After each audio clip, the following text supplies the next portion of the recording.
On va se refaire la cerise. Le podcast de l'expert vélo avec Michael Carminati. Parlons nouveauté vélo gravel. Cannondale vient de lancer la version 2025 de son mythique Topstone Carbon. Celui-ci voit une refonte complète du cadre avec une intégration encore plus poussée, une suspension Kingpin repensée pour plus de confort et d'efficacité, une fourche Lefty Oliver Gen 3 optimisée et des innovations pensées pour l'aventure et le bikepacking comme le Stachport, un espace de rangement intégré. Que vous soyez un aventurier du bikepacking, un compétiteur cherchant un gravel suspendu performant ou simplement un passionné de longue distance à la recherche de confort, ce nouveau Cannondale Topstone Carbon 2025 pourrait bien être votre prochaine machine. On décrypte ensemble toutes ces évolutions. Vous écoutez On va se refaire la cerise, le podcast de l'expert vélo.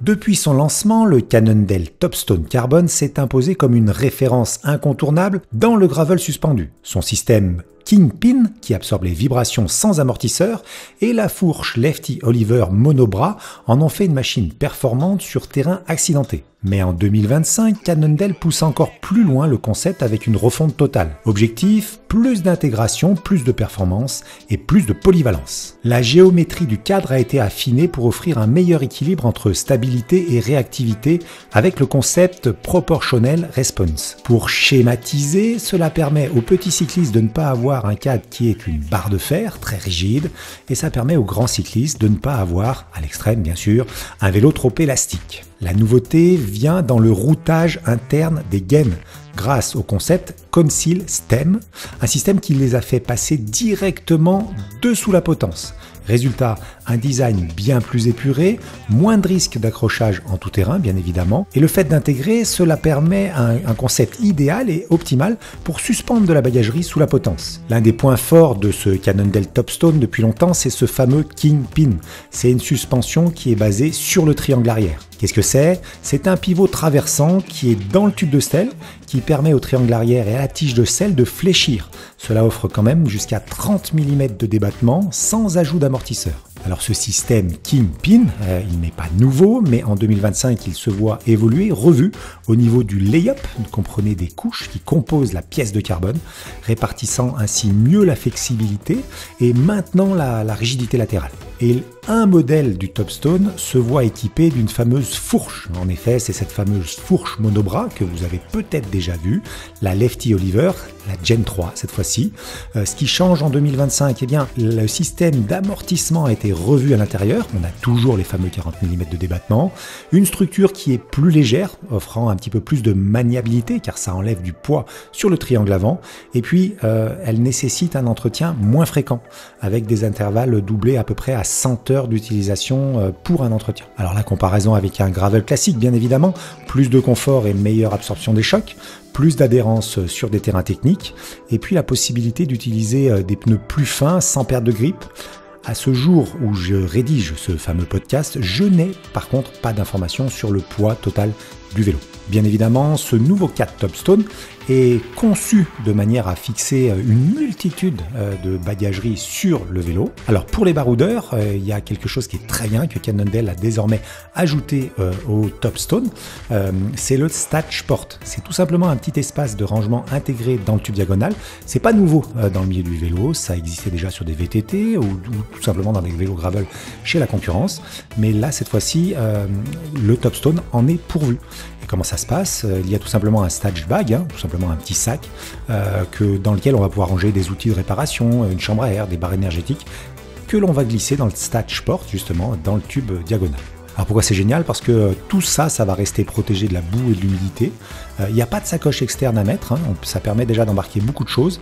Et puis souvent, dans ce tube diagonal, on va pouvoir glisser peut-être un petit coupe-vent avant ce fameux Stach Bag, s'il y a de la place, parce que souvent dans les tubes diagonaux, il y a de la place à l'intérieur. Chaque modèle de Topstone est proposé en 6 tailles de 47 à 61 cm avec un débattement arrière de 30 mm grâce à ce fameux Kingpin, encore une fois.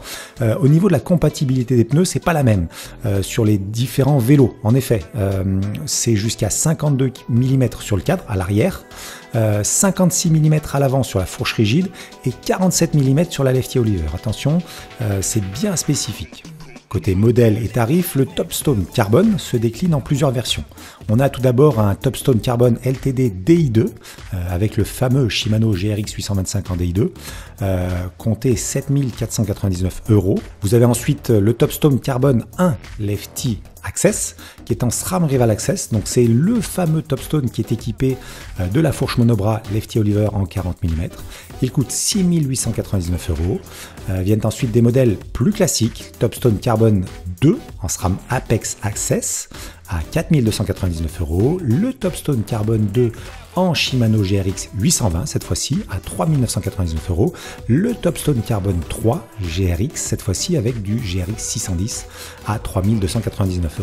Alors si on résume en quelques points ce nouveau Cannondale Topstone Carbon, la suspension Kingpin qui a été améliorée grâce à un nouveau layer de carbone, une fourche Lefty Oliver Gen 3 plus performante, une intégration complète avec ce fameux Conceal Stem, l'intégration des gaines, et ce fameux Stach Port qui permet de rentrer le Stach Bag, d'intégrer une petite sacoche à l'intérieur du tube diagonal. Pour qui est fait ce vélo? Eh bien, tout simplement, on pourrait s'orienter sur des aventuriers qui veulent un gravel polyvalent, confortable, et qui veulent faire aussi de la longue distance tranquillement, sans être secoués, avec vraiment beaucoup d'options de confort.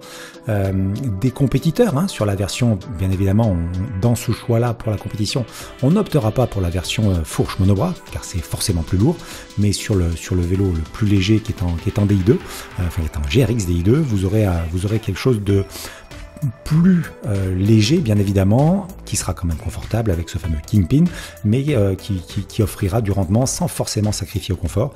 Et puis bien évidemment, la grosse cible de ce vélo, c'est les bikepackers qui recherchent un vélo fiable et optimisé pour la longue distance, pour les longues randonnées à vélo et les journées passées sur le terrain. Quant à nous, on se retrouve pour un prochain podcast. Abonnez-vous afin d'être notifié des dernières parutions. Inscrivez-vous sur la newsletter du site de l'Expert Vélo afin de recevoir toutes nos actualités.